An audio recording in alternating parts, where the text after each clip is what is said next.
Don't let the government tell you what to eat. You've likely seen the social media posts about recent meetings and sessions in Washington, D.C., calling attention to our global metabolic health crisis and the role nutrition plays. Now, I'm thrilled with any attention we bring to the importance of metabolic health, and we're in dire need of our policymakers to understand the connection between the food we eat and the health crisis our country's in. And let's be honest, our healthcare and dietary systems have failed at preventing this epidemic of poor metabolic health. And given the impact of the U.S. dietary guidelines on our schools and our military and elder care facilities and the government food policy as a whole, it's clear we need a radical and drastic change. But perhaps the most important point is that we as individuals don't need the government to tell us how to eat. You don't need to eat the way the government thinks you should. So let's get into the details about how we can start to maybe address this metabolic health crisis. Welcome to Metabolic Mind, a nonprofit initiative of Bazooki Group, transforming the study and treatment of mental disorders by exploring the connection between metabolism and brain health. Thank you for joining us on this journey. We've all heard the horrific statistics, right? That almost 50% of the U.S. adult population has prediabetes or diabetes, and less than 10% have optimal metabolic health. Those are pretty bad statistics. And this is a problem that's only gotten worse, despite, the government having guidelines about what constitutes a healthy diet, and the healthcare industry is supposedly committed to improving our health. But it's gotten worse. And if that's not clear evidence that something needs to drastically change, then I don't know what is. Now, this is a crucial topic that deserves unlimited attention. But before we get into the details, again, please remember our channel is for informational purposes only. We're not providing individual or group medical or healthcare advice or establishing a provider-patient relationship.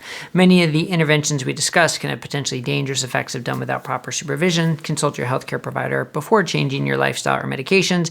In addition, please recognize people may respond differently to ketosis, and there isn't one universal response. Okay, now getting back to the content, I am thrilled with the attention that RFK Jr. is bringing to this crucial topic of metabolic health and the impact of our food choices and our food environment as a whole. As he and many others have said, our metabolic health is a nonpartisan issue. And in the session he organized for policymakers featuring Callie Means and Dr. Casey Means, Dr. Chris Palmer, and so many others, was eye-opening for how we can and should bring this critical information to our government policymakers. But surprisingly, or I guess maybe unfortunately not so surprisingly, their efforts were met with pushback and skepticism from some in mainstream medicine and certainly in the media, which makes me wonder, how can promoting better health be so controversial? Why do we assume there is one path to health and we know all the answers, so we don't need anyone else or to explore anything else? That just doesn't make sense. I'll let you answer that question for yourself, as there are many potential, unsavory answers, you could say. But luckily, it appears that this is the first of potentially a wave of sessions directed at our policymakers. We're also closely watching the Metabolic Revolution rally in Washington, D.C. on October 13th. Those with a vested interest in maintaining the status quo may also look unfavorably at this rally and any others that follow, but what more will it take to realize that what we are doing as a country, as a healthcare institution, isn't working? What more will it take to realize we need an overhaul of our policy for the sake of our health and the health of our children? Now, unfortunately, with history as our guide, change will likely come slowly, if at all, which brings me to the most important point of this message. As individuals, we don't need to wait for the government or the healthcare system to change. We control what we eat. Yes, policies control the prices and the availability and what institutions can do, but we choose how we live and how we eat. I, for one, will never let the government tell me what is healthy for me or my patients.